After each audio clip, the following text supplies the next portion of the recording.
Conhecendo a palavra para sermos transformados pelo poder de Deus. E hoje lendo em Mateus capítulo 4, versículo 16.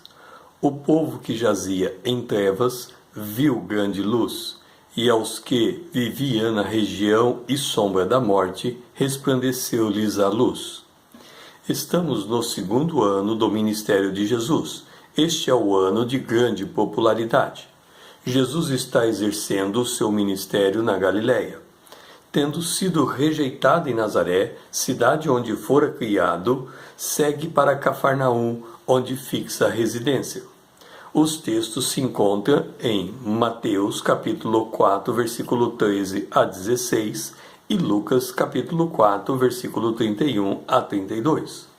Sua mudança para essa região cumprira as profecias do Antigo Testamento a seu respeito.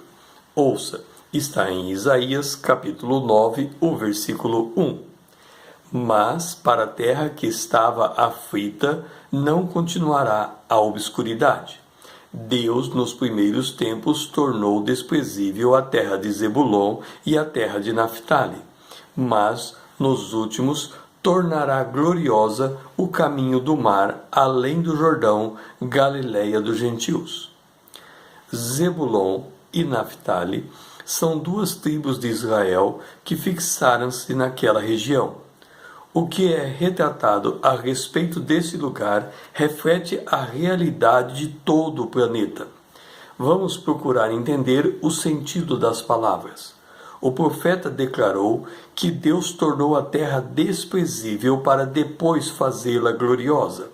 Devemos nos lembrar que Deus fizera o homem perfeito e o colocara no jardim do Éden, onde, na viração do dia, o próprio Deus vinha visitar para ter comunhão com o primeiro casal. Está em Gênesis capítulo 13, versículo 8. Com a queda, esse relacionamento foi rompido. A terra se tornou maldita por causa do homem e o casal foi expulso do jardim do Éden. Desde então, podemos dizer que Deus ficou dentro e o homem fora.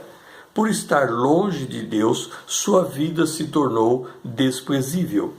Assim, acontece com toda a humanidade, como também com Zebulon e Naphtali. O que mudou? Para esta situação, o que podemos considerar como revertida? Jesus, o Filho de Deus, feito homem, o Criador e Senhor do Universo, aprove morar em Cafarnaum. Creio que você se lembra do dia em que Jesus se transfigurou diante dos seus discípulos. O relato diz que o seu rosto resplandecia como o sol e as suas vestes se tornaram brancas como a luz. Está em Mateus capítulo 17, o versículo 2. Note o seguinte: Jesus, o Filho de Deus, habitava em Cafarnaum. O mundo natural reflete o mundo espiritual. Por certo, todo dia o sol nascia naquele lugar, como ocorre em todo o mundo. O sol ilumina o dia. Contudo, o profeta faz menção que aquela região estava em trevas e na região e sombra da morte. Com a presença de Jesus, é como se naquele lugar o sol descesse do céu e fixasse residência em Cafarnaum. Ficasse ali de forma permanente. Se isso fosse possível, haveria luz direto, não mais se falaria de noite.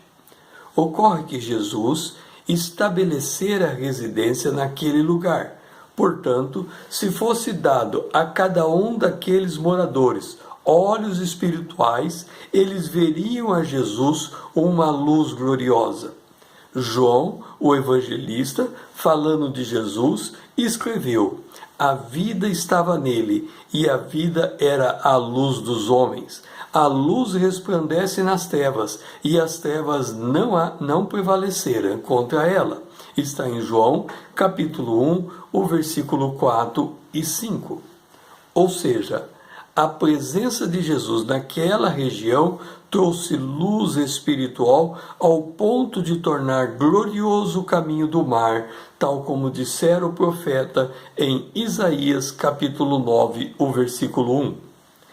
Paulo, falando acerca do conflito trevas-luz, declarou: o Deus desse século cegou o entendimento dos incrédulos para que não lhes resplandeça a luz do Evangelho da glória de Cristo, o qual é a imagem de Deus.